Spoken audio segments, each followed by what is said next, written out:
নমস্কার বন্ধুরা, welcome to cricket fans. তো বন্ধুরা, আইপিএল 2026 মৌসুমে চেন্নাই সুপার কিংস দলটির অকশনের স্ট্র্যাটেজি কেমন হতে পারে, তো সেটা নিয়ে কিন্তু আজকে আমরা বিস্তারিত আলোচনা করব। তো বন্ধুরা, শুরুতেই তোমাদেরকে বলি যে আইপিএল 2026-এর মৌসুমে কিন্তু মোট 1355 জন প্লেয়ার তার নাম নথিভুক্ত করেছে। সেই সঙ্গে 293 জন প্লেয়ার উপস্থিত রয়েছেন। তার মধ্যে কিছু বড় বড় নাম যেমন Glenn Maxwell, Faf du Plessis, Andre Russell থেকে শুরু করে মঈন আলী, ওনারা কিন্তু আইপিএল থেকে ইতিমধ্যে অবসর নিয়েছেন। যার মধ্যে কেউ পিএসএল খেলবেন, কেউ বা কোনো দলের কোচ হিসেবে নিযুক্ত হয়েছেন। তো বন্ধুরা, শুরুতেই বলি সিএসকে দলটি এবছর রাজস্থান রয়্যালস থেকে সঞ্জু স্যামসনকে ট্রেড করে নিয়েছে। তো সেই হিসাবে অবশ্যই সঞ্জু স্যামসন তাদের কিন্তু ওপেনার ব্যাটসম্যান, এবং সেই সঙ্গে সঙ্গে আয়ুষ মাহাত্রের কথা না বলতেই নয়, কারণ আয়ুষ মাহাত্রে বর্তমান সময়ে ডোমেস্টিক ক্রিকেটে কিন্তু সেরা ছন্দে রয়েছে। তো আয়ুষ মাহাত্রে এবং সঞ্জু স্যামসনের ওপেনিং কম্বিনেশনটা কিন্তু সেরা হতে পারে অ্যাজ এ ওপেনিং জুটি হিসাবে। এবার যদি বলি 3 নম্বর ব্যাটিং পজিশনের কথা, তো অবশ্যই সেখানে দলের ক্যাপ্টেন ঋতুরাজ গায়কোয়াড়কে রাখা উচিত, কারণ আমরা আগেও দেখেছি 1 থেকে 3 নম্বর ব্যাটিং পজিশনে কিন্তু ঋতুরাজ গায়কোয়াড়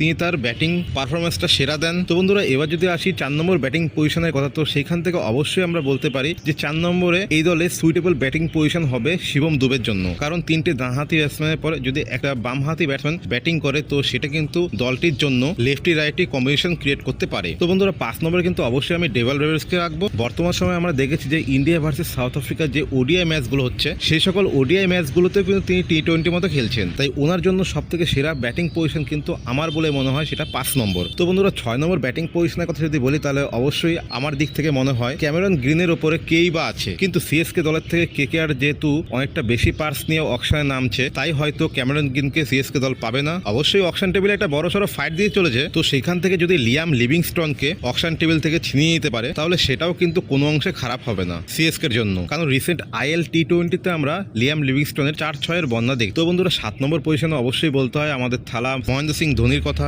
এরপর যদি 8 নম্বর ব্যাটিং পজিশনের কথা বলি, তাহলে কিন্তু এটা ইন্টারেস্টিং চয়েস হতে পারে, আর সেটা হলো সাকিব আল হাসান। তাকে কিন্তু আমরা অলরাউন্ডার হিসেবে রবীন্দ্র জাদেজার পরিবর্তে হিসেবে ভাবতেই পারি, যেমনি ব্যাটিং এ তেমনি বোলিং এ। বন্ধুরা, 9 নম্বর ব্যাটিং পজিশনের কথা যদি বলি, তাহলে অবশ্যই বলতে হয় আরেকজন ফরেন স্পিনার কথা, তিনি হলেন নূর আহমেদ। আমরা কিন্তু গত মরশুমে দেখতে পেয়েছি যে তার বোলিং এর ধার কেমন ছিল। তো বন্ধুরা, সেই হিসাবে কিন্তু 9 নম্বর ব্যাটিং পজিশনটা নূর আহমেদের জন্য সেরা হবে বলে আমার মনে হয়। তো বন্ধুরা, 10 নম্বর প্লেয়ারের কথা যদি বলতে হয়, তাহলে অবশ্যই বলতে হয় খালিল আহমেদের কথা, যিনি তার লেফটি বোলিং এর মাধ্যমে ম্যাচের শুরুতে এবং স্লো ওভারে বল করে অনায়াসে উইকেট তুলে নিতে পারে। আর বন্ধুরা, 11 নম্বর প্লেয়ার হলেন অংশুল কাম্বোজ। আমরা মুম্বাই ইন্ডিয়ান্স থেকে সিএসকে দলের হয়ে তাকে বল করতে দেখেছি, ম্যাচের যে কোনো কন্ডিশনেই কিন্তু তিনি দলের হয়ে সুবিধা করে দিতে পারেন। তো বন্ধুরা, ব্যাকআপ প্লেয়ার কারা কারা হতে পারে সে বিষয়ে তোমরা যদি জানতে চাও, তাহলে অবশ্যই কমেন্ট বক্সে কমেন্ট করে জানিও।